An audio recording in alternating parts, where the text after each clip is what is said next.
All right. As always, let me know when you guys can hear me. And then I will get started. Sure, that's all good. The focus looks correct. There we go. Okay. All right. Well, let's see. I'm seeing people in the live chat saying they can hear me. What about people in the after video chat channel, which of course you can join the Moore's Laws at Patreon at the proper chair and get access to the Discord where you can ask questions for free there right now, by the way. Um, Let me see. All right, everyone says that the sound is good. So I think I am going to get started then. All right. As always, welcome to the end of July loose ends. This is something I do before the middle of the next month or near the end of the month that is being referenced. This time, because of how many leaks there have been from XBOX Magnus to PlayStation 6 to RDNA 5 to Nova Lake. I mean, I have not had time to do the live stream, and those leaks took a lot out of me. I mean, weeks of work really cumulatively for each one. And so that's why this is so late, but it happens. And also, as often happens, even if I've had all of those other leaks, I did save a couple of pieces of candy for you guys on this one. You know, these are leaks that I'm going to say today that I don't think really required leak slides because they're very to the point. But they're still pretty big bombshells. And so, yeah, let's get right into it. I'm going to get to the crazy Zen 7 one. Do not worry. But I actually wanted to start with Intel because that's coming out sooner. So let me put down a timestamp here. And this will be about Arrow Lake Refresh. All right. So, as we all know, has been rumored for years and years and years, there's going to be an Arrow Lake 2.0 or an Arrow Lake Refresh.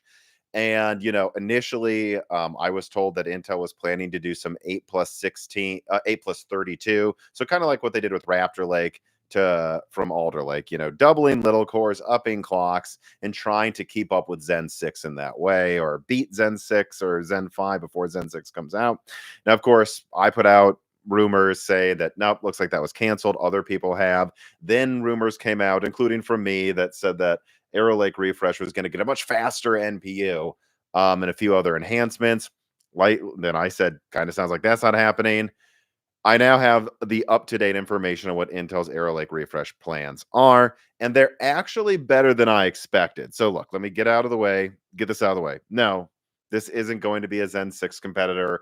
This isn't going to be like Alder Lake to Raptor Lake, but it is a lot better than the Raptor Lake Refresh. This is better than 14th gen. So let me go through it very, very quickly here. First of all, it will get increased clocks. I don't know exact numbers, but it's going to be notable, however, not massive.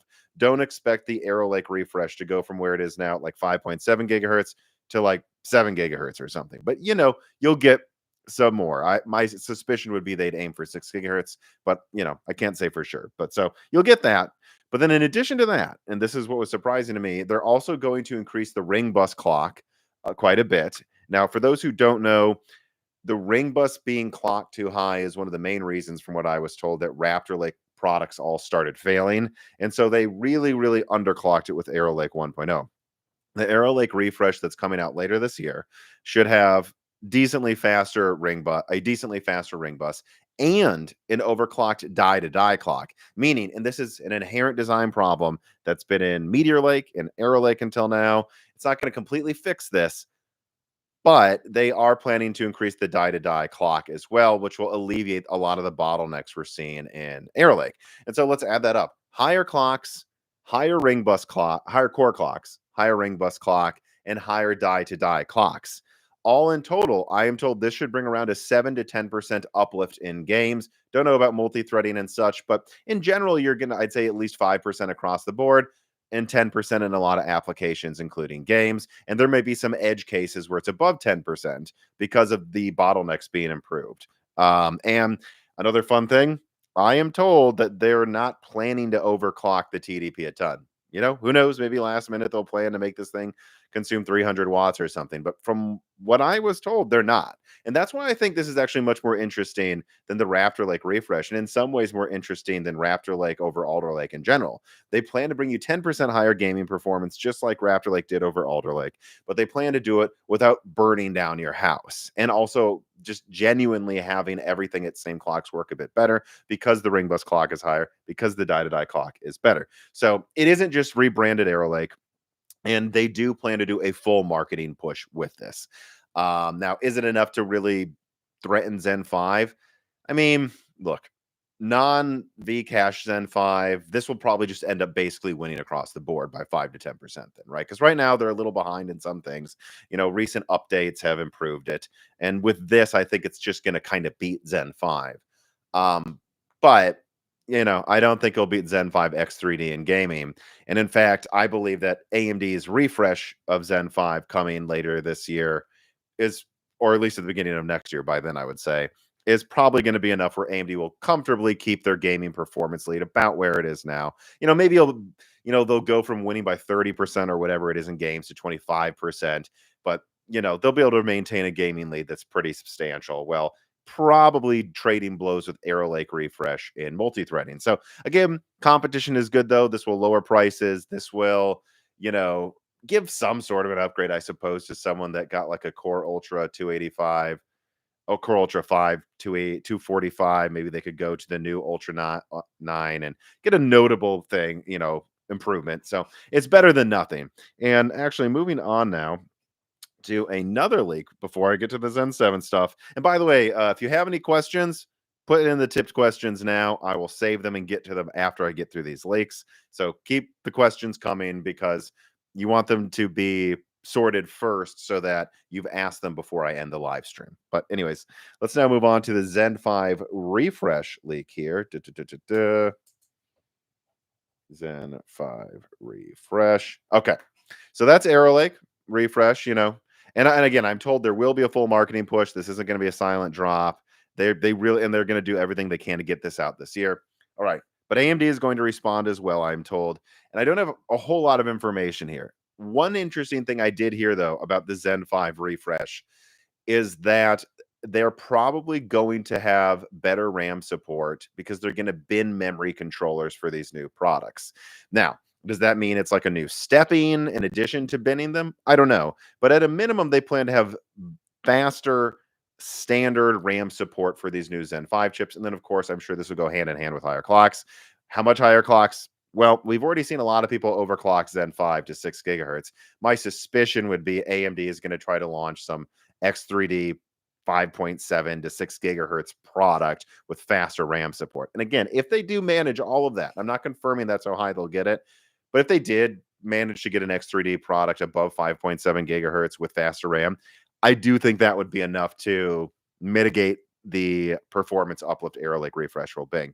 But again, I think that's very exciting. Now, technically, I cannot independently verify if AMD is preparing the dual Vcache model for the 9950 5X60. I don't know what they would call it, but what I can say is there is definitely a Zen 5 refresh coming. There is. It is going to probably launch by Q1 next year.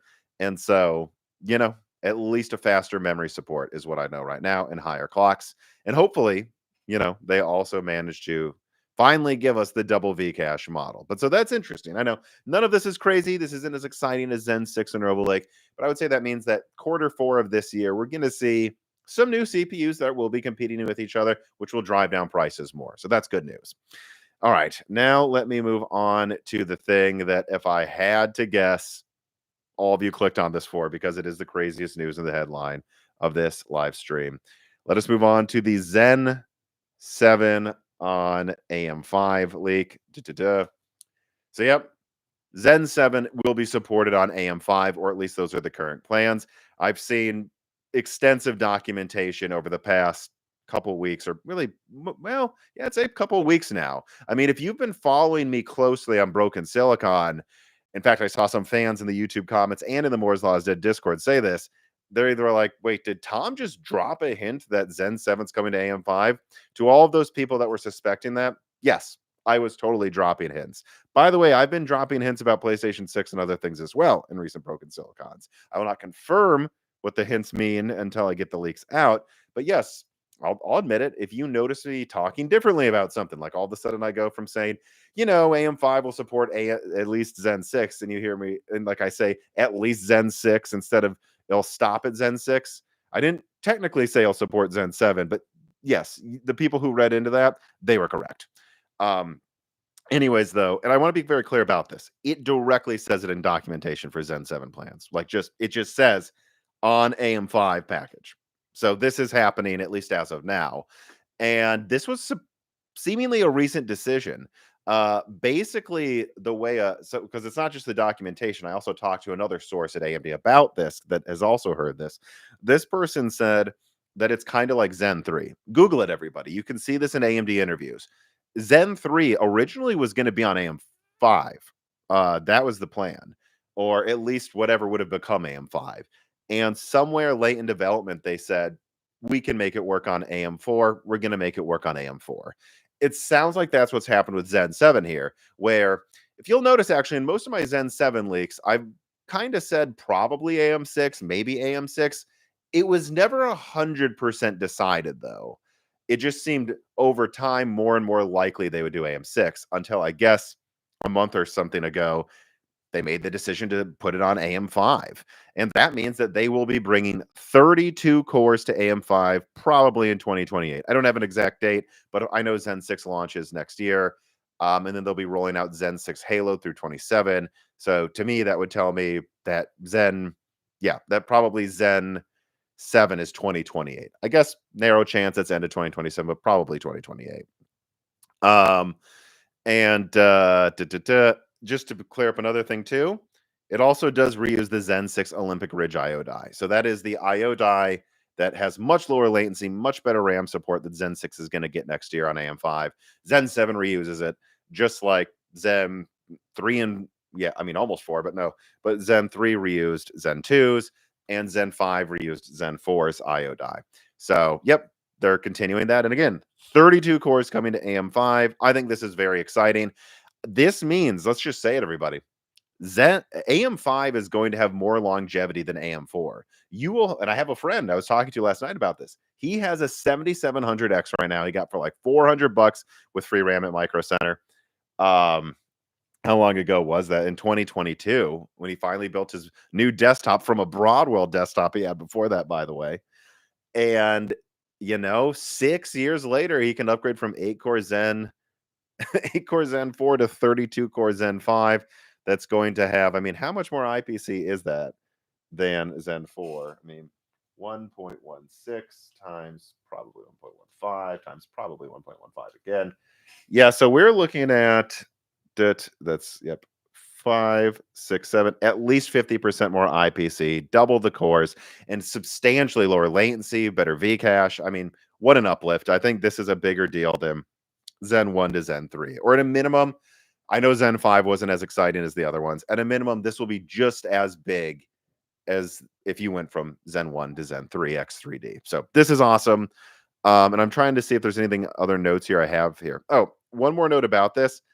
I have a suspicion that this has something to do with Intel supporting 4 generations on LGA 1954. I just put out a short about that today. It's detailed in the latest Broken Silicon. Please watch the latest Broken Silicon, by the way. I think it's one of the better ones. There's a ton of hints in there about upcoming products, including the hints that were Zen 7 coming to AM5. You could have noticed if you watched that early.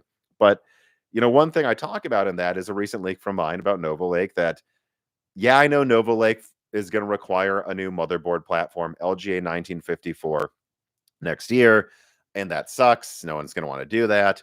But my understanding is Razor Lake will drop into that, Titan Lake will drop into that, and Hammer Lake will drop into that.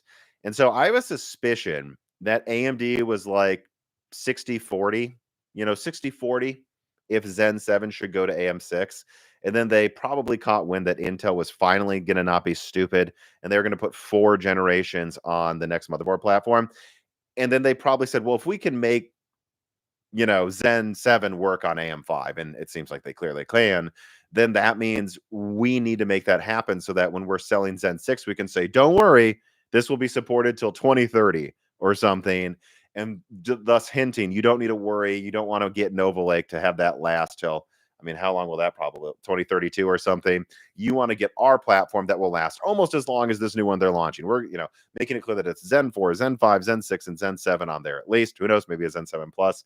And so you shouldn't avoid Zen 6 because it will be a dead platform. So I really think so. I really think that AMD caught wind of this and they realized that it was such a good idea for Zen 3 to use the same platform as Zen 1, Zen Plus, and Zen 2, and that they should do 4 generations again on this one. So people don't jump ship to Nova Lake for their longevity. So yeah, I think that is incredibly exciting. I guess one final thing I'll say about this too, because it's coming to mind here, is I'm sure there would be a lot of people that would go, oh, is this going to be enough bandwidth? Yeah, I think it'll be fine, guys. They're gonna have an entirely new IO die. Who knows how much Vcache they will put in the lineup. Vcache alleviates. Think about that too. Vcache alleviates the bandwidth bottleneck a lot of the time. If they find that DDR5 is holding back Zen 7, whatever, give most of the line of Vcache. Delay it and give most of the line of Vcache, and there won't be an issue. I think people need to remember AMD could do that and just hasn't ever done that with any lineup because they don't feel threatened by Intel. And AMD could have launched like a Zen 3 plus all Vcache lineup against Alder Lake if they thought they needed to. They just didn't think they needed to. So, and they were right. People just bought the 5800X 3D and it took market share. So I think that's worth remembering. Another thing about DDR5 bandwidth, again, and this is something I feel like I have to beat into people's heads. When Zen 4 launched, and it didn't seem bandwidth bottlenecked at all. It seems like it gets almost no gains after DDR5 6200. The standard was DDR5 5600. By the time Zen 7 comes out, we will be on DDR5 about twice as fast as when Zen 4 launched. So if Zen 4 could make do with like DDR5 6000 for 16 Zen 4 cores, I don't see why 32 Zen 7 cores can't make do with DDR5 10,000 while they have Vcache on board or something. And again, a much better memory controller, low latency bridge dies being used. I see absolutely no reason why they couldn't make 32 Zen 7 cores, which by the way, will use the A14 node. I'll confirm that too today. I already leaked that Zen 7 should use the A14 node for at least server. From what I'm seeing, they're also giving us the cutting edge node for desktop as well. They're pulling out all the stops. So that is really, really exciting. And I'm not worried about the bandwidth. I'm not worried about it for Nova Lake either. And also, I need to keep talking about this DDR5 thing. I should probably put down a timestamp for this in general. I think it would be stupid too. Like I've seen people talk about Nova Lake having DDR5. They're like, Intel will be stuck on DDR5 forever, and it's like that's not true. DDR6 will really not be ready, if we're being honest, until like 2027. And then it will be crazy expensive. Would you really want Nova Lake, for example, to be delayed till the December of 26 or mid 2027 just so it has DDR6 support that no one wants to pay for? No. In reality, DDR6 is not going to be at the prices we want it until like 2028 or 2029.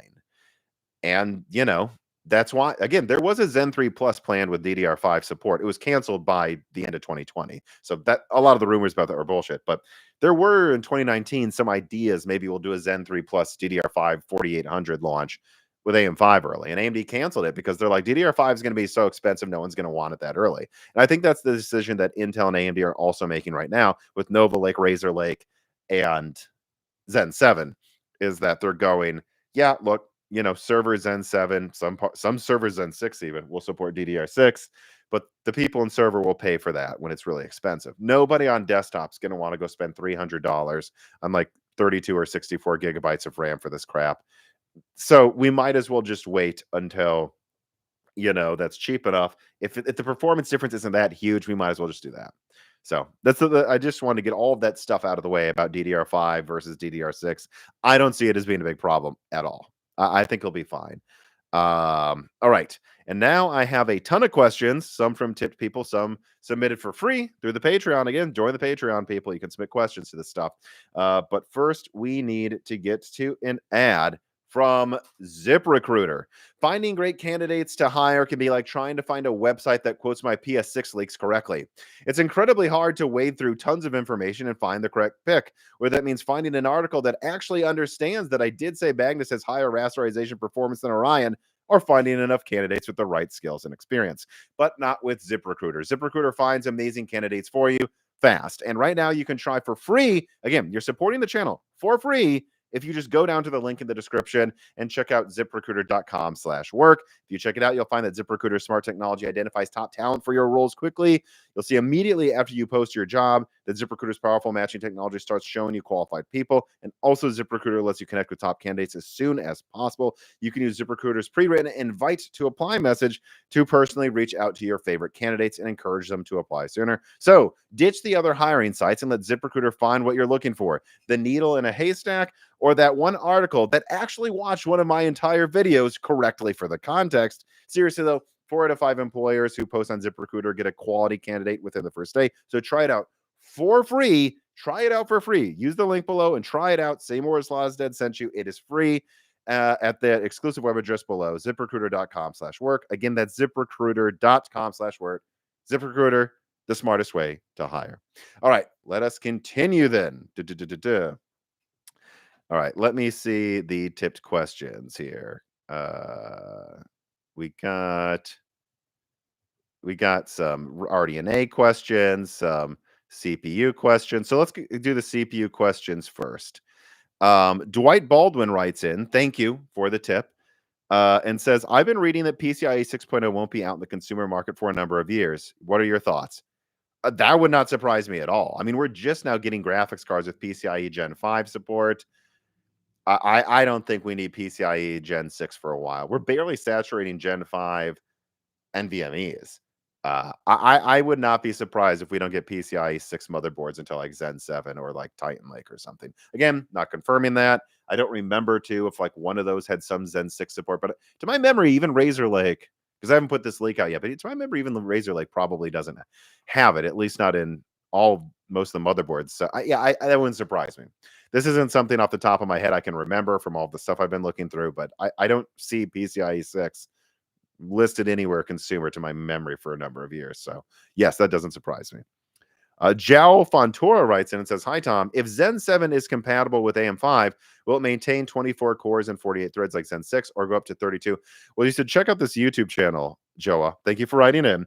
There's this channel called Moore's Law is Dead that's put out numerous leaks saying that Zen 7 goes to 32 cores. So maybe your question is, wait, if they're going to AM5, are they cutting the core counts? No, they're using two 16-core CCDs made on the cutting-edge TSMC A14 node. Nope, they're going to do it. And you're worried about DDR5 bandwidth. Already covered that. I'm not worried about the DDR5 bandwidth. We'll have DDR5 twice as fast as what Zen 4 had. So why can't we go from DDR5 5600 to like DDR5 10,000 with Zen 7 in 3 years from now? There will be much faster RAM like that. And then if you throw Vcache on top, especially with the new memory controller, no, it'll be fine bandwidth-wise. It will be fine. My suspicion would be the 32-core. They'll say, like, hey, if you're going to get the 32-core model of Zen 7, make sure that you get the fastest RAM available. But I also think that's worth pointing out. Already, they easily can do 16 cores with DDR5 6000. We'll go up to 10,000, I would say, by then at least. I mean, I think you can already get that. I mean, most people aren't buying the 32 core. If you have the 24 core, you'll be fine with DDR5 8000. If you have the 16 core, DDR5 6000 with Zen 7, we'll probably be fine. It's only the people getting the flagship 32 core without Vcache that would probably have to worry at all. And to those people, AMD will say, hey, bubs, get the fastest RAM. Or again, who knows? If AMD thinks it's a major problem, it wouldn't surprise me if the flagship Zen 7 just has dual Vcache by default with no other option to alleviate that bottleneck. These are all things AMD can decide over the next 3 years as they lock in all the design details. And I'm not concerned about the RAM. All right, I see an RDNA 5 question. I'm going to save that for after I get through these CPU questions. So keep the questions coming, though. Let me now add... Let's see here. Yeah, let's put some Q&A and a timestamp for Zen 5 refresh. TechnoLads writes in, the Zen 5 refresh, is this going to be on 3 nanometer with a core count increase? No. At most, I think they'll have like a new stepping and like upbind memory controller for Zen 5 refresh. And then they'll just increase clocks and increase TDPs and increase the amount of Vcache, meaning maybe putting it on both dies. No, they're not using a new node, to my understanding. ADNFS writes in and says, could the dual Vcache Zen 5 chip come with an updated memory controller to actually support DDR5 8000? Yep. Sounds like it probably will if that comes out. Jesse Jeskowiak writes in from the Patreon and says, is AMD actually worried about Arrow Lake refresh? I can't imagine the clock speed increase will be that significant against Zen 7. I mean, yeah, look, maybe 5% or something. Given that the latest Arrow Lake performance improvements over the last few months were kind of lackluster.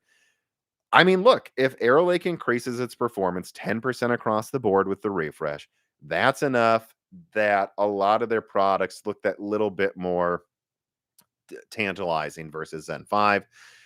Is AMD super worried about it? I would doubt it. But if you can launch a new flagship and then a new X3D model that up your performance another 10% across the board, why not do it? Also, again, I think this is worth pointing out. I think any Zen 5 refresh, especially if AMD does that rumored 200-watt dual X3D variant again, I can't independently confirm they're going to do that. But if they do that, I think that would also be to head off Nova Lake. My understanding is Nova Lake's probably going to launch a month or two before Zen 6 desktop. And so AMD's already like 35% ahead of Arrow Lake in gaming. If Nova Lake ups gaming performance like 40% above that, 45%, that means that Nova Lake would beat Zen 5 X3D in its current form by like 10%. And then they might take the crown for a couple months. But what if AMD already has some dual Vcache 6 gigahertz Zen 5 model that they launch at CES or something? And because of that, Nova Lake does not take the gaming crown from Zen 5. That would make Nova Lake look pretty crappy in early reviews. Like, geez, the guys can't even beat Zen 5 X3D. What are you going to do about Zen 6? So I think there's a thing to point out here that I've heard Zen 6 desktop, not laptop, opposite actually. Zen 6 laptop might get pushed up a bit, but I've heard Zen 6 desktop might be slipping to the very end of next year, maybe even CES 2027, if that's at all a possibility. And I'm not saying that's going to happen, but if you're AMD and you're like, there's a chance at all that could happen, wouldn't you want to launch a Zen 5 flagship that could kind of trade blows with Nova Lake a little bit so that you have that there as a last resort? I think they would. So that's why I think a Zen 5 refresh is coming. Coal Addict writes in and says the Zen 6 cores being able to reach 6 or 7 gigahertz, it's going to go way beyond 6 gigahertz, dude. And overclocking doesn't really mean they will clock that high by default. What is your educated guess as to where they will target parts like the 800 above 7 gigahertz? I didn't say overclocking, guys. Coal Addict, I don't know where you got this misconception. I'm not saying Zen 6 will overclock to 7 gigahertz. I'm saying AMD is planning stock clocks at least at 7 gigahertz. So it's not overclocking. I mean, they will be well beyond 6, even if things go wrong. We'll leave it at that. Zave Beat 03 writes in and says, if AMD needed to, would they be able to stack additional cache layers on their X3D chips for more performance to catch up with Intel's larger BLLC size? Do you think that will be necessary if it is possible? Also, does this change the changes to BLLC being on the ring bus and being connected to Intel's E-cores mean they've adjusted how E-cores are laid out? Yes, it does mean that for Arrow Lake. Nova Lake. Do you still think, do they still exist in 4-core clusters? Yes. Yeah, I mean, I literally leaked a diagram. So let me put a new timestamp here because we got a lot of, let's see, Zen 6 and Nova Lake clarifications. Arrow Lake 2.0. Okay, so let's do the Nova Lake thing first. So you asked me, like, are the E-cores still in 4-core clusters? Yes. That diagram I leaked, Zave Beetle 3. Make sure you watch my Nova Lake leak. That one took a lot of effort, and I'm very proud of it, even though people aren't as interested in Intel anymore. Like that diagram I showed of Nova Lake, I took that from a real diagram. That wasn't me like guessing. That was, there was some degree of me sketching it with a source at first, but eventually I was just given the documents that show what it looks like. In fact, if you want a little Easter egg, that is why the diagram in the thumbnail for the Nova Lake leak looks a little different than the diagram I leak in the video. It's because I'd already finished the thumbnail. I didn't want to do any more work on it. I thought it looked great. And last minute, I changed the final diagram for the actual leak that I put out. So that is based on a real diagram, but by the time that leak was ready. And that's what it looks like. Like literally, it looks like in the diagrams, the ring bus. I think it was 2 P cores and then 4E, 2P, 4E, 2P, 4E, like that. And that means there's 8 connections to the ring bus per Nova Lake chiplet, meaning that each cluster of 4 E cores shares a connection to the ring bus, and there are 2 P cores on an island that have their own shared connection to the ring bus. So that's how that works. And yeah, it is an entirely new design from what they've been doing before. Not entirely, but it is an update to what they've been doing before. Now, moving on to the AMD side of this question, you asked me, could AMD stack more cache? Yeah, they could, but I think people are missing how much cache there's going to be. I haven't leaked how much is in Zen 7 out now, so I'm not going to say that yet. But let's go to Zen 6 here. So we know that there's going to be 48 megabytes of L3 cache on die anyways. That's a lot. That's more than the 36 megabytes on the standard Nova Lake, by the way. So that's 48. And then I believe they will add like another 96 or something. This is my memory. I leaked this. I'm just forgetting because of how many leaks I've had to cover lately. So look, you're already at the same amount of cache, right? Yeah, you are. So why would AMD need to stack more cache on Zen 6? They're going to have 48 megabytes on die. They're going to stack another 96. That gets you to the same number as Intel, 144 megabytes of L3. And that's probably what they're going to do. What I've been told recently is that it doesn't seem like AMD is going to double stack Vcache on the same die with Zen 6. And considering they'll have the same amount of cache as Nova Lake, I don't think they'll need to. But to answer your question in one word, yes, AMD could double stack if they wanted to. If AMD wanted to, they could go to, what would that be exactly? No, it wouldn't be exactly 96. If they wanted to, they could go to 240 megabytes of cache per CCD. From the sounds of it, they won't. Now, the other thing is that to save money? Probably. But I think we have to consider that there's a chance AMD wouldn't do this because they would find performance wouldn't actually go up much. Like, what if it only goes up like 3%, 5% most games, and it costs them, $20, $50 to do it? I don't know if they would think that's really worth it. From what I know about Zen 7 cache, well, AMD is going to have a lot of cache in future architectures. So I'm skeptical they would get nothing out of going to 240 megabytes of L3 per CCD, but I don't think they need to. So the answer is yes, they could. Do they need to? No. Would it benefit them? Not sure. Probably a little. But at the end of the day, one stack of Vcache gets them to the same amount of L3 as Nova Lake anyways. Another Chris writes in and says, Tom, can you please tell us more about how devs are reacting to Intel's supposed plan to overwrite .exe files for APU Plus? Because a lot of developers I asked about this said they would absolutely not be on board about this. Yeah, so before I started recording, and this is why you might want to join the Patreon, guys. You can submit questions ahead of time, and I will ask my sources questions if I get a chance before I start putting out a live stream.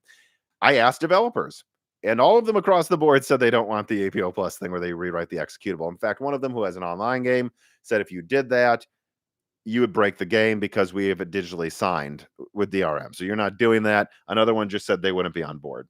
So my answer is, yeah, I mean, and I've heard from the people at Intel that they're getting a lot of pushback from devs for APU Plus. So we'll see how that pans out. But I bet they get some people on board, like especially single player games. Who would Intel get? Like, I bet they get Metro Exodus on board, and a few other ones on board. And then they use that as if I was Intel, what I'd be trying to get is one of the most popular multiplayer games to let me do this, like Battlefield 6.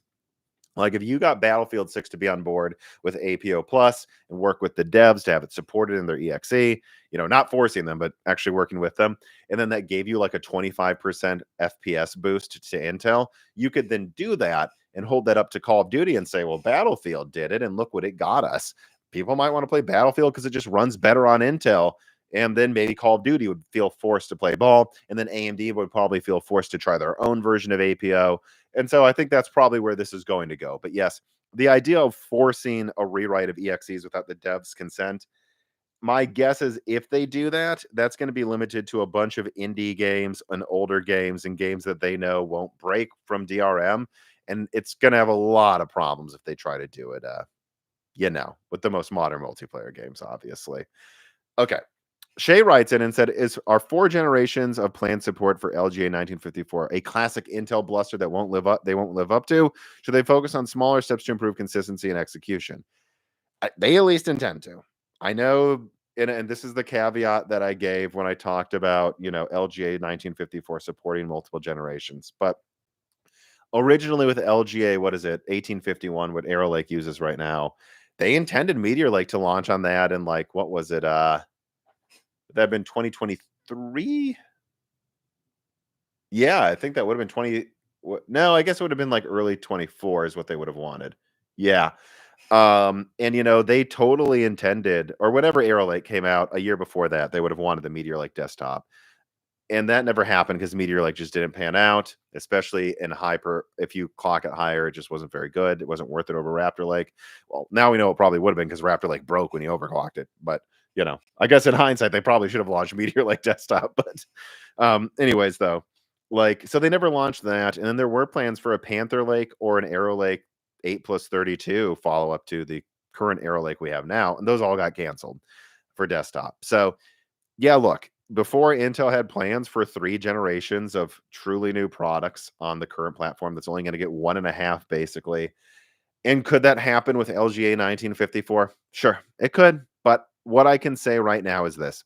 At the moment, Intel definitely intends for 4 generations in 1954, and they seem more serious about it than the previous times they tried. So do with that what you will. At a minimum, I would be very surprised if they didn't have. I could almost bet my house that they're going to have Nova Lake and Razor Lake at least, let's say, on LGA in 1954. And I'd be surprised if Hammer Lake wasn't also on there as well. I mean, not Hammer Lake, Titan Lake wasn't on there as well. I'd expect at least 2 full gens with new architectures, and almost certainly 3, and probably 4. They really want to do that. We'll see, though. Who knows? If I'm wrong, I'm sure someone in 5 years will send a clip of me and say I'm stupid on Twitter. Feel free to in 5 years if I'm wrong.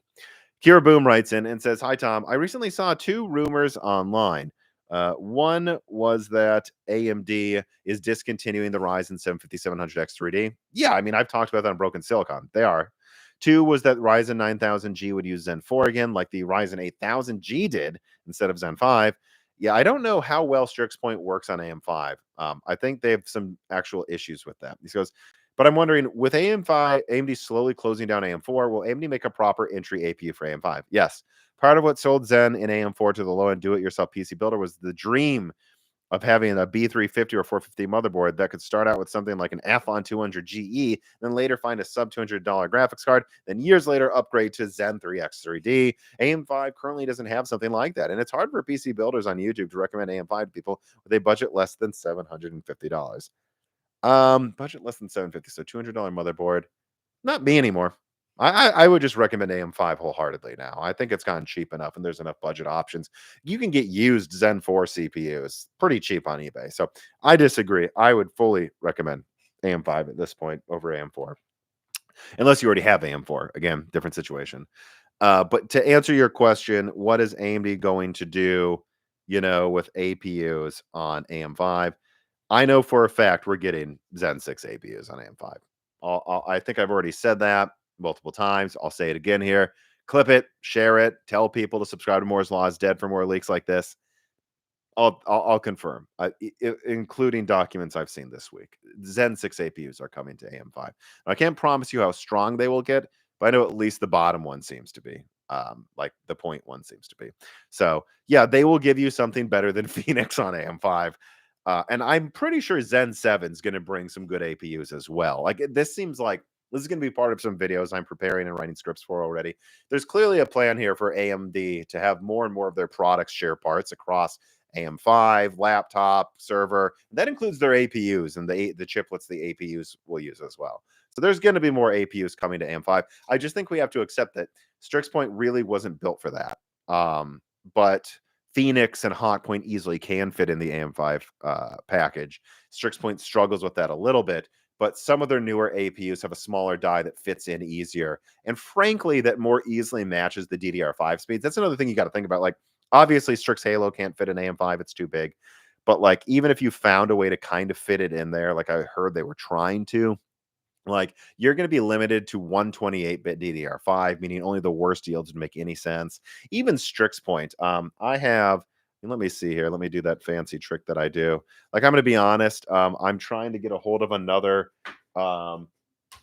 another Strix Point system because I used to have one with soldered on memory, and I believe it had like 88,000 LPDDR5 6, maybe it was 8533. Really, no, it was 7500. That's what it was. LPDDR5 X. And, this one uses standard DDR5, which is cool, right? That means you can upgrade this to like 128 gigabytes of DDR5 for use as a workstation and like gaming. That's awesome. And in some games, it doesn't make a difference.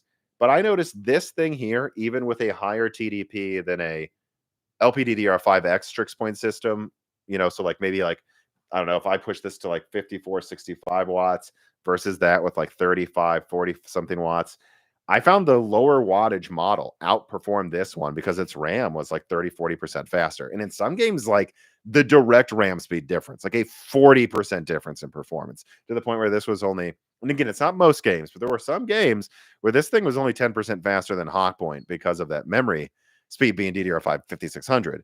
So I think Strix Point is just bandwidth starved. And if you put that on AM5, yeah, I know you could put DDR5 6000 in there, but I think they're kind of waiting for the Zen 6 APU because from what I can tell, it makes do with much less bandwidth. So that's really the one you'd want to put on AM5. So there. I guess that's basically a Zen 6 APU AM5 leak. But, there you go. All right. Let's see. So, No News writes in. No, let's get to the GPU stuff. Let me put down a new timestamp here. Remember, keep the tipped questions coming. I'll probably do this for like another 30 to 40 minutes. You'll want to have those questions in ahead of time. And remember, join the Moore's Law is Dead Patreon, everybody. Join the Patreon. I just added a new lower tier that still gets you access to some die shrinks, a back catalog of dozens of them, and the ability to ask us questions. Actually, I'll announce this now. Leo from Kit Guru, who's done extensive Threadripper, Arrow Lake, Zen 5 testing. He's the next guest on Broken Silicon.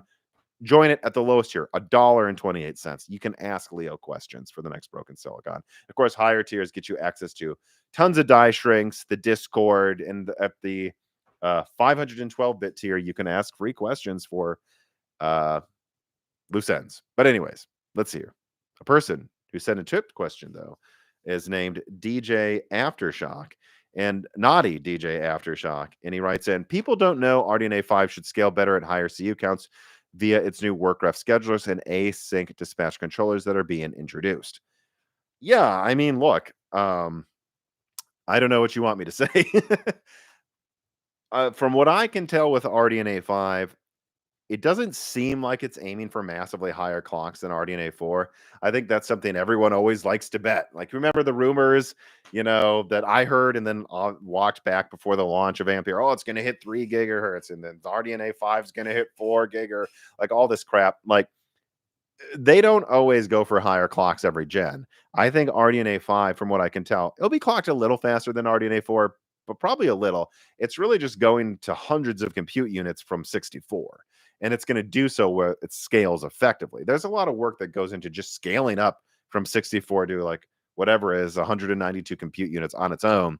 Yeah, I think that there's a lot being done there to make it scale. And again, yeah, I'm sure there's some people like, oh, like, will that work well? And it's like, yeah, well, they're doing a lot with the core RDNA 5 architecture to require less bandwidth and scale to higher compute units with less bandwidth. And it should be really impressive. Let me see. We got another questions here. Yep, we do. Are any of them GPU? All right. Let me get through a couple of these GPU questions, and then we'll go back to the APU talk because it seems like we have a bunch of those questions.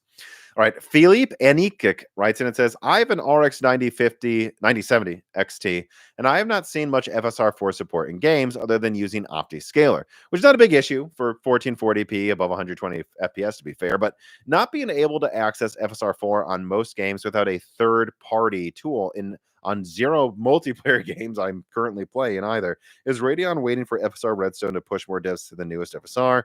What is happening? Yeah, I haven't paid attention to FSR4 that much, really. Because like Battlefield 6, doesn't that support FSR4 though? Right? So like Battlefield 6 FSR4. Oh, it doesn't have it directly. That's interesting here. Huh. Well, hopefully they bring that to it. So yeah, I guess that's concerning. I mean, it's only a beta. Who knows? But what I would say is I haven't paid as much attention to it lately, and all I can say about FSR4 is it seems to be getting far more adoption than FSR 3.1 did at the same time. So, does AMD have a lot of work to do? Are they, is FSR Redstone going to be the major push, the next major push? Probably. But what I would say is just keep in mind FSR 3.1 honestly was a pretty bad rollout from AMD in hindsight. I mean, it works fine, but it just took forever to get that supported. Already FSR4 is getting adopted faster. And I would say, ask me this question, you know, next year. Like, ask me after Borderlands 4 is out, after Battlefield 6 is out. If those, by the time they launch, they have FSR4 support, then we'll know that things seem to be going pretty well. I think Cyberpunk just added FSR4, didn't they? Like, so it's happening faster than FSR 3.1 did. But yeah, I would say there's still like another big wave that probably needs to come for it to feel like they're kind of catching up the DLSS fully there. That's really all I can tell you. No News writes in and says, with RDNA 5 estimated coming out in the second half of 27, and then the 50 series coming out, 50 Super Series coming out in 2026, are we likely to see an RDNA for, let me put that down here, for refresh, FSR 4. Are we likely to see an RDNA 4 refresh with GDDR7 support, maybe in line with that 9080 XT leak you put out? Would the 9060 XT benefit from the extra bandwidth? RDNA 4 seems to, compared to RDNA 3, not need nearly as much bandwidth. It's kind of miraculous. So I don't know about if we'll need to overclock, how much you need to overclock the 9060 XT. But what I will say is there is an RDNA 4 refresh coming. I've known about this for months. I've said it on Broken Silicon. Yes, there is an RDNA 4 refresh coming. To be honest, this is just speculation by me.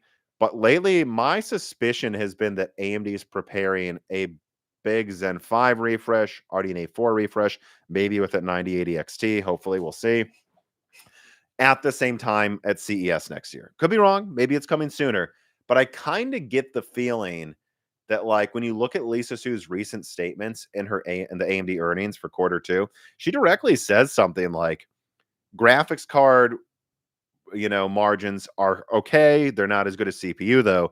But we find that when we have a big graphics card launch, everyone goes out and buys 9800X 3Ds. So if I'm AMD, I would take that information and I would go, whether it's before Christmas or at CES, I would want to do a Zen 5 refresh at the same time I do an RDNA 4 refresh next to the Super Series, because then NVIDIA will be like, here's the 5080 Super for $1,200 frickin' dollars, whatever the hell they do with that. Actually, I've heard it might be 1,000, so we'll see.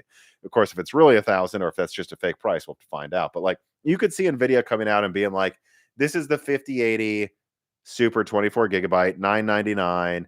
And usually people would lose their minds, but then AMD comes out and goes, this is the 9080 XT 24 gigabyte or something. And guess what? It's launching next to the new 9955 X6D flagship, and you're like, get them together, and then they bundle them, and a bunch of people just end up buying this RDNA 4 refresh because there's also new Zen 5 CPUs, and maybe price drops on the first wave of Zen 5 CPUs. So that's my suspicion. I just wanted to throw that out there for you all, that like it would make sense to me that they would want the Zen 5 refresh and the RDNA 4 refresh, which I know they both exist, although I can't tell you that much about them yet. They do both exist to happen at the same time. Jesper Larson writes in. He says, hi, Tom. Let's see. I have a question. When do you see AMD's next GPU lineup?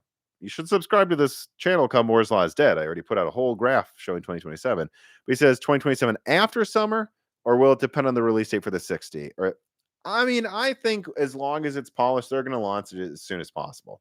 I don't think they're going to rush it like they did RDNA 3. That really backfired for AMD. But I think there's a very good chance that what AMD does is when it's ready, when they're like, the drivers seem polished, they're like, all right, give it 2 more months to be safe, and then we're launching. And so at the moment, that seems like probably quarter 3 of 2027. But I've seen recent stuff that suggests maybe they're trying to push up some of those launches. So I don't know. Maybe there's a narrow chance they could at least launch AT2 at the end of 2026. I don't think that's what's going to probably happen. But I think, for the most part, it seems like second half of 2027. But I wouldn't be surprised if they were able to push up some of those launches to like quarter 2 of 2027. We'll see. They definitely are excited about it though and want it out as soon as possible. Let's see. Okay. Now let us move on to more APU questions. No News writes in from the Patreon and says 2028 is looking like it may be the year of the APU battle. If Intel and I think 2027 is going to be the year of the APU battle. That's where you're going to have Medusa Halo, Nova Lake AX. I haven't even told you all the crap I know about Medusa yet. I mean, there's a lot. I think 2027 and onward is the APU showdown. But anyways, if Intel and AMD have APU designs with flexible GPU sizing like chiplets and tiles, could we see laptops dominated by APUs instead of discrete GPUs, except on the highest end devices? What will NVIDIA bring to the fight? My short answer is yes. I mean, I think I've already said this. With my initial Medusa Halo leaks, that I believe AMD is going to have like Medusa Point, Little Medusa Halo, Big Medusa Halo, or something in between there. And that's what they're going to have. I think they're going to have like your entry level 3050 competitor, or I guess by then it'll be 4050, 5050 competitor. Really weaker than that, really more like an MX killer, except NVIDIA doesn't really make MX graphics cards anymore. So, like, I guess NVIDIA's current MX like 250 equivalent would just be the previous Gen 50, right? Isn't that what they basically do? Like, so you'll have your like Medusa entry level that competes with like the 3050 Max Q Lovelace edition that they'll still be selling instead of an MX card. It's basically an MX card though, let's be honest. And then above that, you might have a mid-range APU that competes directly with like the 6060. And then above that, you'll have another one that competes directly with the 6070 and 6080. And yeah, I think that's what's going to happen. And I think Intel is going to have something that with Nova Lake AX, assuming Celestial's graphics work, I think that APU could easily beat Strix Halo, and Intel will be at least at the 6060 level with their APUs.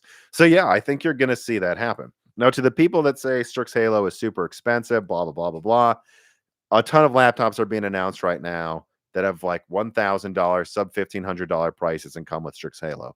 The reason Strix Halo was expensive right away is because it went in premium devices first. That's always how this works. Same with Strix Point. Strix Point goes in $1,500 laptops, $2,000 laptops. Over time, that comes down as they filter into cheaper models.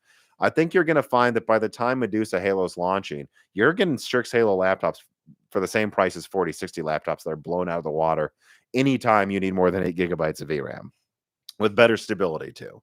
So I think once that happens, you'll see like Medusa start premium again, but more quickly be in mid-range laptops. And yeah, I think in 27 and especially 2028, let's be honest, when all these APUs finally are fully rolled out, they're not just like announced and paper launch, they're fully out. Yeah, I think you're going to see most laptops just using APUs, and the only ones people will really want are at least 70 Ti or higher, because it just won't make sense to get anymore. I think we're getting there. We are getting to that world finally. Mr. W writes in, thank you for the tip. Just curious, do game devs like Strix Halo? Everyone likes Strix Halo. Everyone thinks Strix Halo is cool. I don't know anyone who thinks it's stupid. Everyone loves it. They just wish it was easier to get. Jonathan Harris writes in and says, what's the PCIe lane looking like for Zen 6 and Nova Lake? I may have missed this in your leaks earlier, but are we still looking at mid-20s?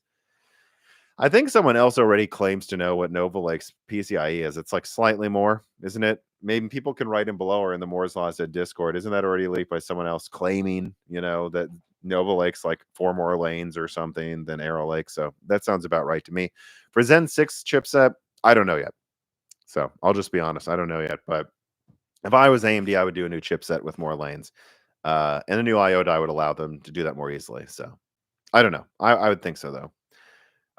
Charitard writes in and says, heard anything more about the 9080 XT? Nope. Still haven't. I'll let you know. I will definitely let you know when I know more. Okay, let's see. Could Intel legally make an AM5 compatible CPU from Wix? I don't think so. Maybe. I don't think so, though, because I think there was something with that where like AMD tried to do that with Intel back in the day, and then eventually they couldn't. So I don't think so. Let's see. And then what do we have here? All right, let's get to some console questions, and then we can get to some game questions. Again, keep those tipped questions coming. All right. let's see. What are we talking about? We're talking about Xbox. Let's put down a new timestamp here. Dot 2 3. What do we got here? Xbox Next Gen, we will call this. Frosebos writes in and says, I may be the only one not worried about the Xbox brand. Well, you would be because Microsoft is, but Microsoft's goal has always been a device spanning gaming platform strategy to maximize exposure of Windows gaming anywhere you want it. They stream, they have a handheld, they have a handheld with an Xbox sticker on it made by Asus. They have a living room console, and at the mid to high end, you can buy it or build a PC. It seems like a very healthy ecosystem that ebbs and flows to consumer demand. The Xbox brand can move from the living room to representing Windows gaming over time. Could it not? Do you have a different take on this? Does the weakness they see in the console hardware wars impact their broader Xbox Windows gaming ecosystem in your view? Yeah, absolutely. That's why they're kind of moving into a more hybrid or a different design entirely from just traditional console because they need to, because it's failed. I mean, look, you can get mad at me for calling a spade, but it is. I mean, the Xbox console brand has failed. I mean, they've consistently gotten less sales every generation since 360. And even 360 was probably inflated by repurchases for the Red Ring of Death. So, if you're going like 80 million sold max with the 360, and again, let's be honest, a third of those were probably just replacements for the broken ones. And then, although to be fair, 10% of PS3s are probably replacements as well. Not a third, though. And then you move over to Xbox One, which sold, I don't know, 40 to 50 million. And then you move to Xbox Series, which sells 25 to 35 million from the sounds of it. You're getting a pretty consistent 33% reduction in sales every gen. And if you're Microsoft, you're like, shit, is the Xbox next gen going to sell only 20 million consoles less? I'd be really worried if I was them. And that's why I believe Magnus is like a bridge generation to migrate the Xbox fan base to PC. But they've got to do that, and they've got to do it very well, or they're going to lose a lot of revenue they could have kept. And yeah, that's what I think they're trying to do with Xbox Magnus. Now, so we would agree that they could maybe do that over time. It's not as profitable if they had a successful home console like Sony, but it's better than losing everything. Now, but to your thing about them always having a goal, no, I think that's why Xbox has had so many problems, is they have not had a consistent goal. The first Xbox comes out, at first it was going to run Windows. Last minute, they said no. I think that's kind of a mistake, actually. It was probably too soon for them to make a good hybrid Windows operating system for a console. So I guess that's probably the right choice short term. But I think that should have always been their goal, but it never was. Like, you have the Xbox OG, like, last minute decide not to run Windows, and it's like, okay. But then the 360 comes out and it's just a good console when it's not breaking. And it's like, all right, so we're just going for the console thing. But then they stopped funding exclusives. Like, they basically went to Gears, Halo, Forza, all back and forth for a very long time, when they were funding so many other exclusives before that. So it's almost like they gave up on caring about exclusives. And then they moved to Xbox One, and they're like, hey guys, you know what everyone's going to use in the future? Cable boxes. We should put an HDMI in, which is hilarious because this is the gen where everyone's moving to streaming and not using cable boxes anymore. What a giant miscalculation. And they just talked about ESPN at the Xbox One reveal. So we're going from like almost running Windows to being a traditional console to being a DVR TiVo thing, to then removing that before the end of the generation, to then saying Xbox Series is a traditional console, to then bringing out this Play Anywhere. No, their strategy has been all over the place. I mean, come on, don't lie to yourselves. And I think they need a coherent strategy if they want to succeed. What is an Xbox? Is it this? Is this an Xbox? I mean, these slides that say everything's an Xbox. They need to be able to answer that themselves. And so far, it seems like they're just becoming more confused about what it is. You asked me what an Xbox is. I put out videos about this that were very excited about the Series S. An Xbox should have been, since this generation, since 2020, should have been something that boots into an Xbox mode for backwards compatibility, and then also boots into some version of Windows 11 or whatever, so that you can play PC games directly, and then all games should be Play Anywhere. They need to do that. All games should be Play Anywhere, not some of them. And they should push this idea that, like, we have a budget gaming desktop that, like, college students can also buy to use for work. I always thought that would be an awesome, like, imagine like this, what the Xbox Magnus, they should be trying to launch not late 2027, but like mid 2027, before back to school, and market it as something a college student can use for 3D rendering editing, movie production, and gaming. Wink, mom and dad. Like that's the killer move for Magnus. And then you take that and stick to it. This is what an Xbox is. This is what Xbox is always going to be, and we're behind it. And until Xbox has a coherent strategy that they don't flip-flop between every gen, they're going to keep losing market share. So we'll see what happens. But I was very excited about the Series S and Series X before they came out. I just feel like a month before launch, I was only hearing bad things. And then I'm pretty excited about Magnus right now. And I hope they prove, not me wrong, I don't think it's going to be bad, but I hope they prove what they could have done the whole time well. And I hope they just stick to it. So yeah. Ketafuki writes in and says, Tom, we all know that Game Pass has hit a subscriber wall and is basically untenable in the long term, made most obvious with the releases of Indiana Jones and Doom, The Dark Ages. So how would you walk it back? Like, let's say you're in charge of Xbox and Microsoft, and you want to, well, first thing, Phil Spencer's out of here. But then the second thing I would do, and you want to take a Game Pass from the current Disney Plus like day on date theater release thing where Disney gave up after COVID pretty much, but to be a more cable-like cadence where a retail game eventually hits Game Pass. But if you want to watch something in Disney Plus instead of going to theaters, you've got to pay basically theater movie pricing to get a pass to it. How do you push back expectations so games can actually get a sustainable chance at launching for actual money without basically gutting the subscriber base from turning off the new game spigot? Honestly, I don't know how easily they can walk this back because they've conditioned their fans to not buy games. So, number one, do play anywhere. Number two, don't raise the price of Game Pass. And then just slowly make more and more games on Game Pass. Not, be free at launch, but be cheaper to buy at launch so that you get people to subscribe to Game Pass for $10 or $15 a month. And don't raise the price, but rely on sales more. I think that's the best they can try to do. So, like, what would be an example? I mean, what's coming out from Xbox?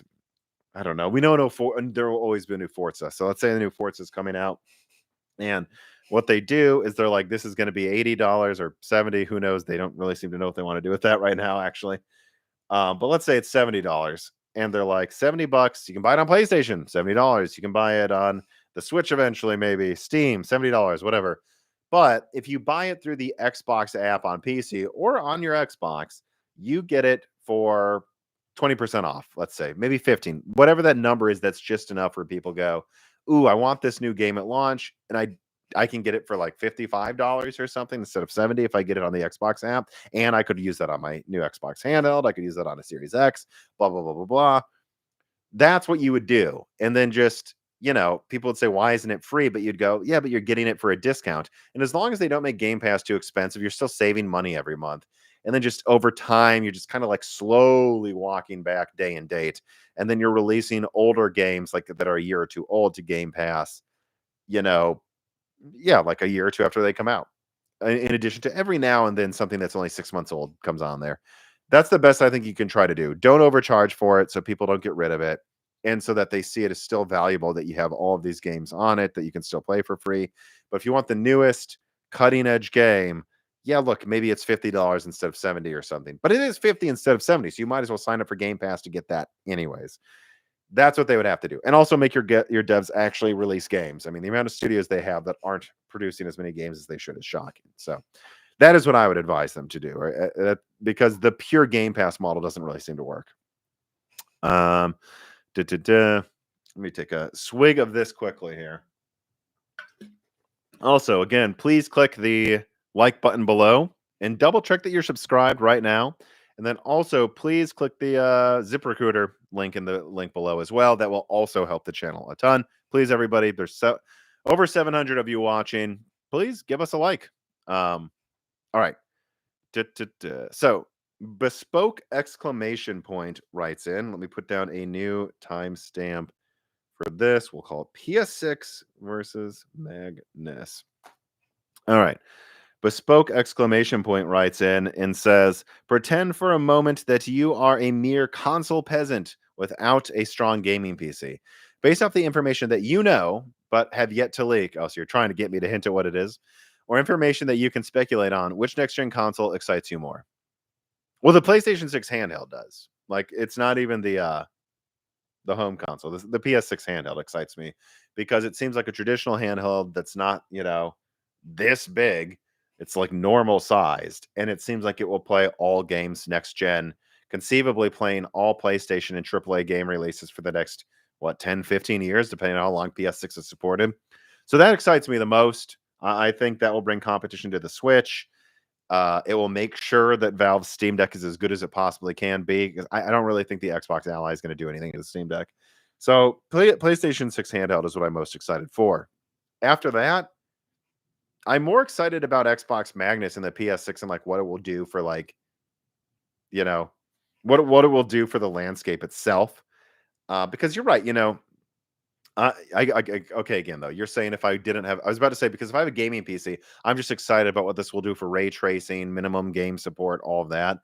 But like if I only had a console, see, I would have to assume then that means I don't have a ton of money, because then I think you're going to want to get the PS6, because I think it's going to be, I mean, based on what I've seen recently, it almost looks like it could be a PS5 Xbox Series X situation again, where like the specs are like, you know, it's like at most the PS6 is like 20% weaker on paper, and if it just has better software and IO controllers, it's probably the same or better performance.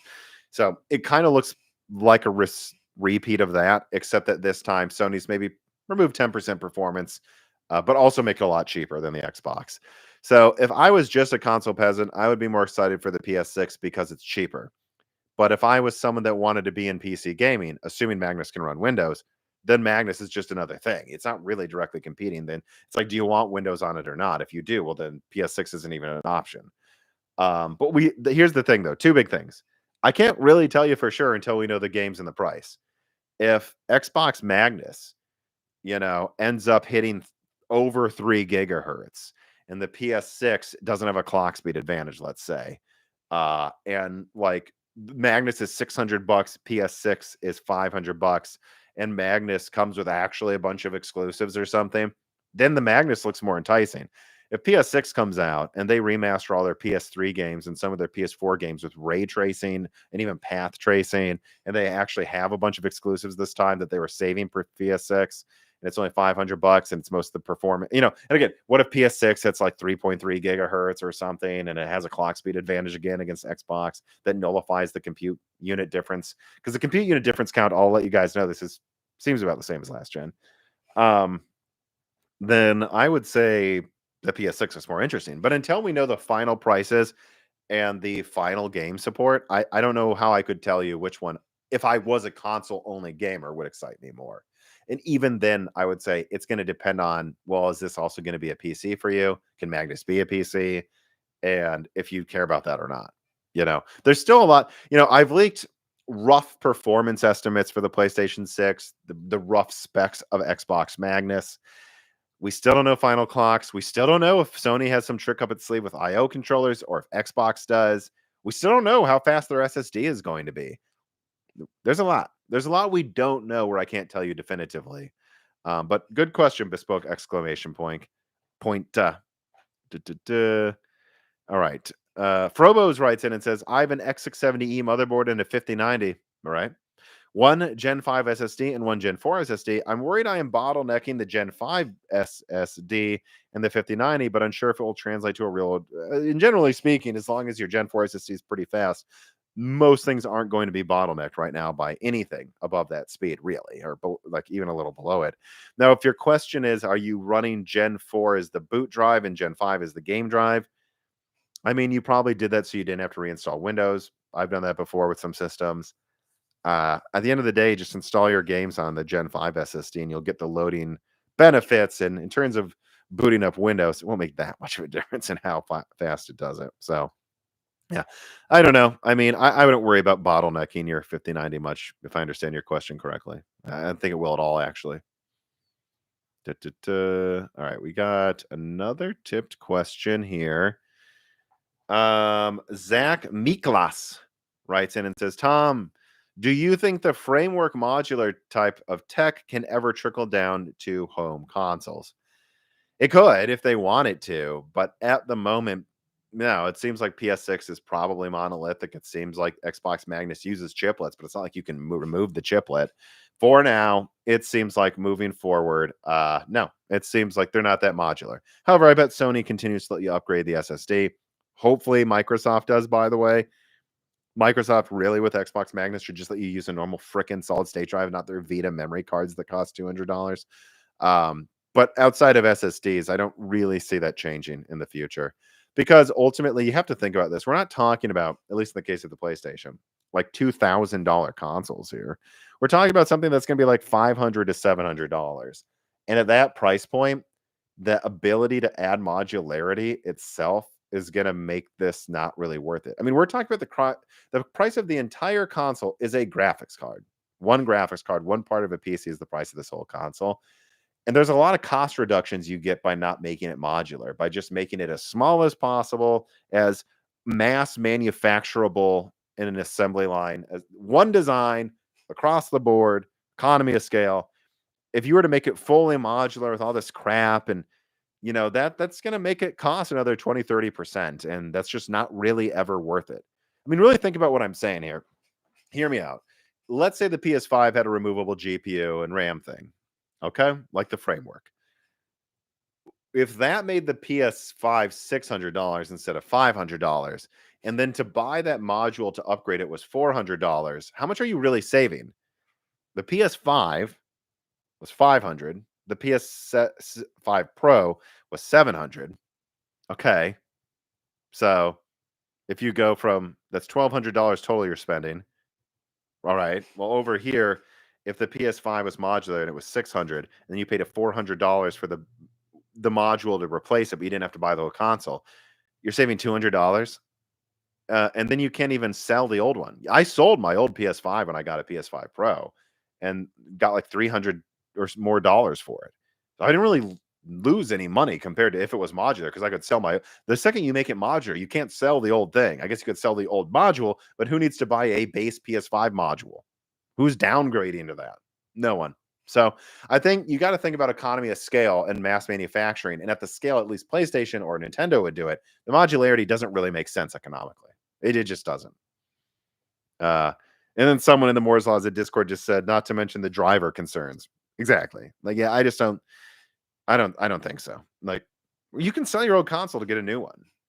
And I'll say that as well, too. All the people who bought a PS5 Pro, I saw in the comments for the PS6 leak that are like, I just bought my PS5 Pro. I'll be so mad if the PS6 outperforms it and it's cheaper. Guys, that's how consoles usually work. The PS4 outperformed the PS3 and it was cheaper. So that's silly, in my opinion, to complain about that. But even if that does happen, you'll be able to sell your old PS5 Pro for at least $400. And you're really going to complain Sony launched something they had to pay $100 for net to get triple the performance? You're complaining about that? Come on. And yet you were able to play your PS5 Pro for years? This is nonsense. You can sell your old device, get the new one. You really didn't lose much there. Um,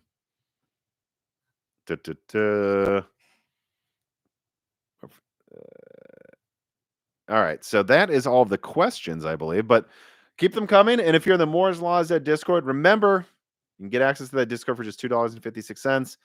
You can submit questions right now. So I will do this for a little bit longer.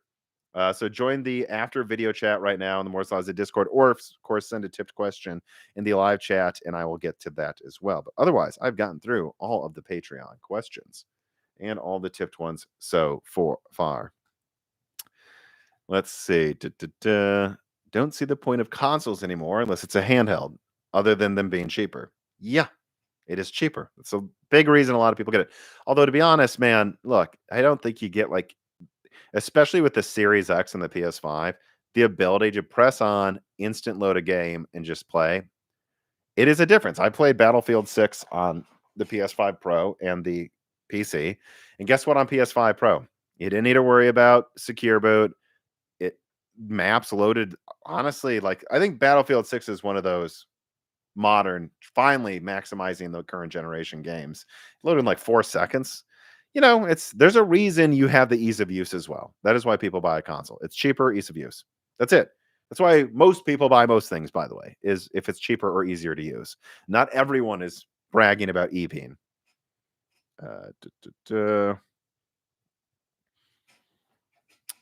Oh, did you answer Matt's question? I did not. Let me go up there. Thank you for reminding me.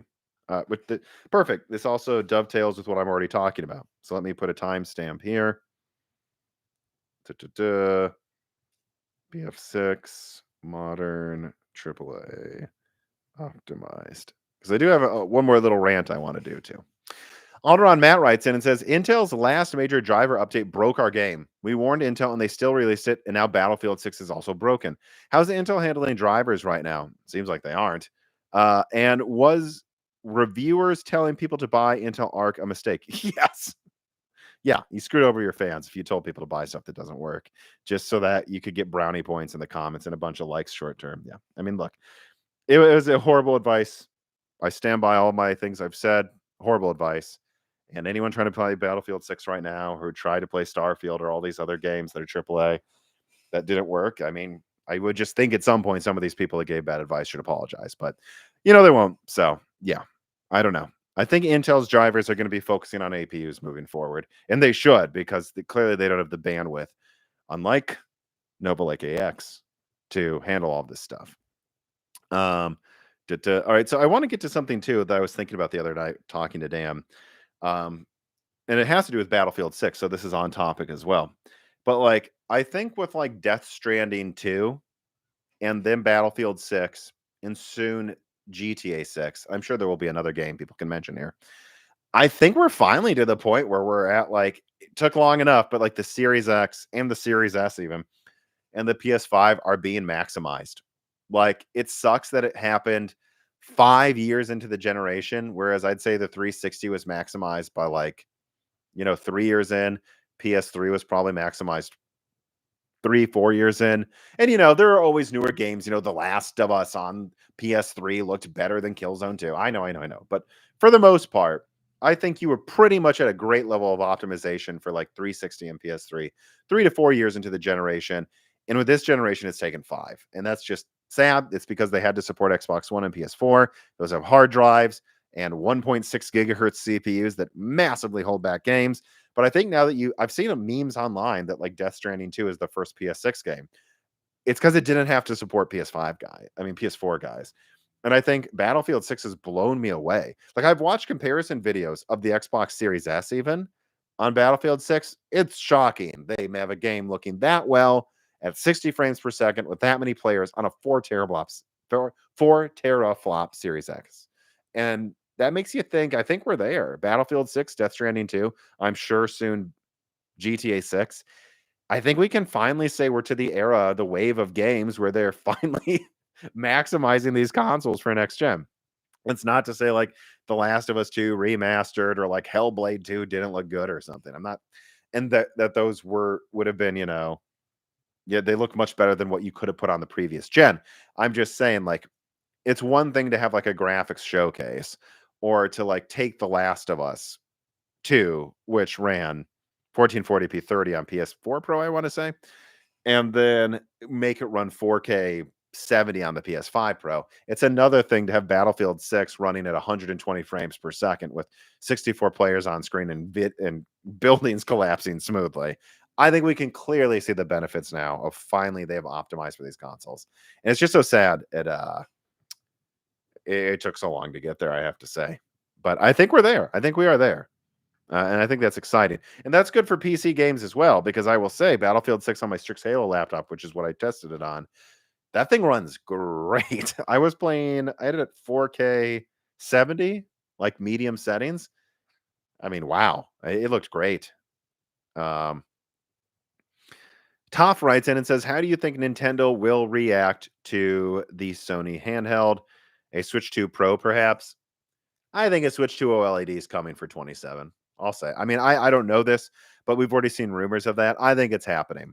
They're going to do it. They're going to have a Switch 2 OLED. That is going to be all the issues will be fixed. VRR in docked mode, maybe. And then they'll have a budget handheld one for probably like $349, $299. Like I think they're going to have to get a little bit aggressive against the PlayStation handheld. They're going to have real competition here for the first time in a long time. But yeah, I think they'll have something. I think so. I think they're already planning the Switch to OLED. I think they are. And I think I don't know if it's going to be any faster, but I think it will alleviate a lot of the issues and probably hold the same price or so. Daniel writes in and says they should have launched the Switch 2 with OLED in the beginning to begin with. Yeah, I mean, I agree. But, so far it's selling well. So what the hell do I know? Anytime I'm critical of Nintendo, they sell another 100 million consoles. So, yeah. Da, da, da. With that, okay, let's see. The big problem with BF6 is that the anti-cheat software creates a huge security vulnerability. Yeah, I know. That's makes me wonder if you should get the PC version versus the PS5 Pro. It's sad, but it's just like God, PC has so many cheater issues. Um, recommendations for gaming laptop or handheld. There are some refurbished Strix Point laptops, even ones with HP's exclusive 375 APU. So that's a faster version of the Strix Point 370. They're going for under $1,000 right now with 32 gigs of RAM and 2 TB SSDs. I just convinced a friend to get one for one of their friends as a gift. I guess I won't say who. I don't think they would watch this and this would get out, but I advised them on that. I think it was for like just over $900. So there's some crazy HP Strix Point laptop refurbishments going on right now on eBay, and I think even at Best Buy to a degree. I'd recommend that.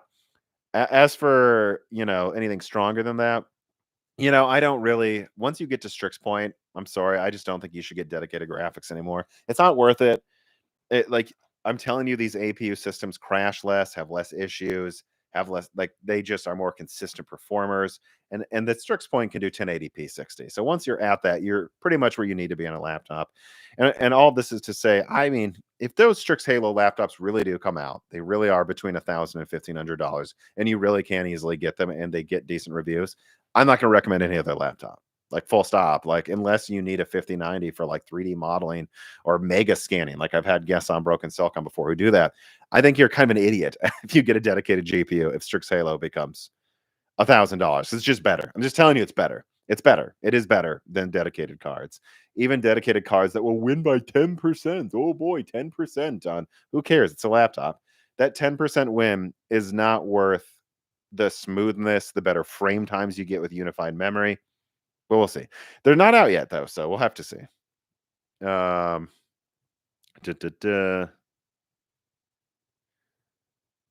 I'm not turning on Secure Boot.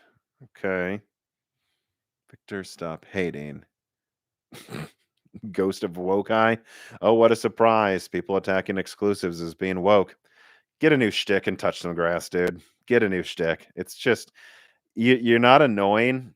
You're boring. It's boring. You're boring. You're boring to listen to after years of dealing with people accusing games of this stuff. You're boring. Find a new stick. Find a new stick. Touch some grass.